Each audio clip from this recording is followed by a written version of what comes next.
मारो इसे और मारो इसे, ये इसी लायक है।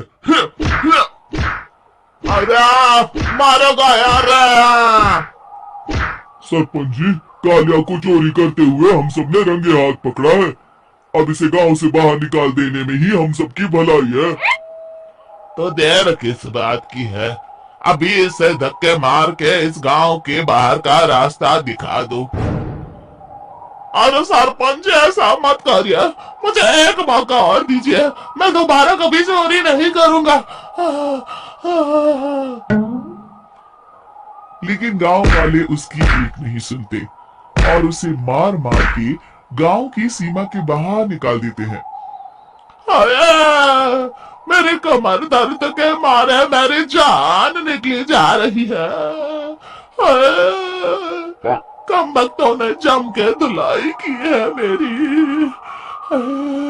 अरे भगवान करे इनके गांव में भूचाल आ जाए, धरती फट जाए और सब गांव वाले उसमें समा जाए। चलते चलते कालिया जंगल में पहुंच जाता है। उसे वहां एक प्रयोगशाला दिखाई देती है। अरे इस जंगल में ये अजीब सा दिखने वाला घर किसने बनाया है, चल कर देखना पड़ेगा। कालिया प्रयोगशाला के पास चला जाता है।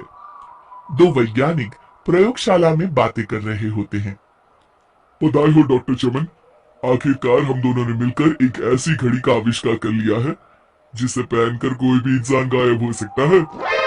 हाँ हाँ, तुमने बिल्कुल सही कहा डॉक्टर जमाटो। अब कल सुबह ही हम इस जंगल से निकल जाएंगे, लेकिन उससे पहले आज रात के खाने का बंदोबस्त करते हैं। हाँ हाँ, मुझे तो बड़ी जोरों से भूख लगी है, चलो चलते हैं।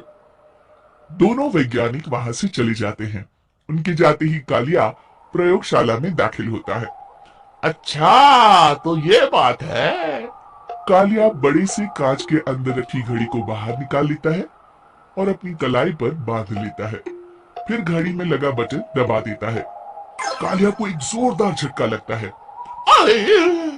कालिया अपने आप को आईने में देखता है तो उसका पूरा शरीर पूरी तरह से गायब हो चुका होता है। हाँ, अब तो जो चाहे वो कर सकता हूँ। सबसे पहले मैं उन सभी को सबक सिखाऊंगा।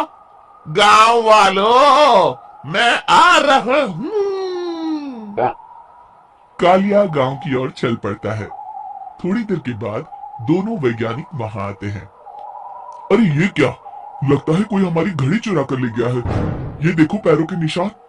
अब क्या होगा, अगर वो घड़ी किसी गलत हाथों में पड़ गई तो अनर्थ हो जाएगा। तुम चिंता मत करो, हमारी घड़ी में जो बैटरी लगी है ना, वो सिर्फ 24 घंटे चलेगी। उसके बाद वो घड़ी काम करना बंद कर देगी। उधर दूसरी तरफ गांव में सरपंच अपने घर में सो रहा होता है। तभी एक आहट से उसकी नींद खुल जाती है। अरे कौन है, कौन है वहां? बड़े मजे से सो रहा है, आज मैं तुझे नहीं छोड़ूंगा। कालिया पास में पड़ा डंडा उठाकर सरपंच की पिटाई शुरू कर देता है। ये ले, ये और ये ले, इसी लायक है, ले। आप मर गए। अरे अरे ये क्या हो रहा है। अरे अरे कोई बचाओ मुझे, मेरे घर में भूत आ गया है। सही कहा, मैं भूत ही तो हूँ, ये ले। अरे भूत जी, मैंने आपका क्या बिगाड़ा है, मुझे छोड़ दीजिए। आपको क्या चाहिए? तेरे घर में जितना भी पैसा है ना, मुझे ला कर दे दे, तब मैं तुझे छोड़ दूंगा और यहाँ से चला जाऊंगा। सरपंच अपनी तिजोरी से पैसे निकालकर एक बड़े कपड़े में बांधकर जमीन पर रख देता है और कालिया वो सारा पैसा लेकर वहां से चला जाता है। दूसरी तरफ जमींदार गांव के चौराहे पर खड़ा कुछ लोगों से बात कर रहा होता है। इस कमीने जमींदार ने भी मुझे बहुत पीटा था, इससे भी बदला लेना तो बनता है। हाँ? जमींदार अचानक अपने आप को चांटे मारने लगता है। अरे भाई ये क्या हो रहा है? जमींदार साहब अब ठीक तो है ना? अरे मुझे नहीं पता भाई।